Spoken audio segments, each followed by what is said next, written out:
معركة الشعب، والذي لا يحس بهذا من بين أفراد الشعب هو ليس من شعب مصر. لابد أن يساعد كل فرد في المجتمع الشرطة بالمعلومات وبأي معاونة، والقوات المسلحة. لو قعدنا نتفرج على هم بيعملوا إيه لن ننجح في مواجهة هذا الإرهاب الأسود. مفيش إطلاقا شرطة في الدنيا ولا قوات مسلحة يقدروا على مواجهة هذه هذه العصابات القذرة الإرهابية السوداء. أقول للشعب تعاون، كل واحد تلاقي غريب في عمارتك بلغ عنه، كل واحد أجر شقته يخطر.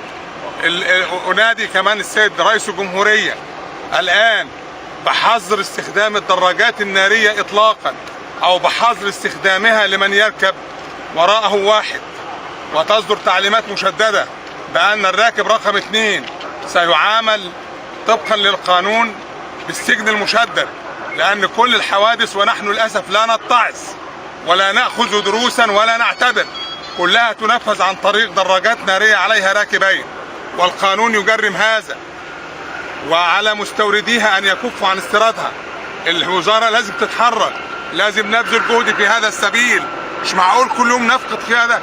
المرحوم آخر مكالمة معاه كانت الساعة 12 بالليل، كان رجلا لا أزكيه على الله وأحسبه أنه شهيد، كان رجلا يصوم ويصلي ويتفانى في أداء عمله، وكان يعد بنكا للمعلومات الأمنية في وزارة الداخلية.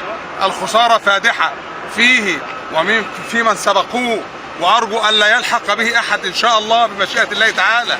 لكن كلنا لازم نتعاون، كل واحد لازم يعمل نفسه فرد من أفراد الشرطة وفرد من أفراد القوات المسلحة، وأن تكون يد الدولة رادعة وقوية مهما كان، ولا ننظر إلى الخارج ولا نأبه بالخارج ولا نعبر الخارج.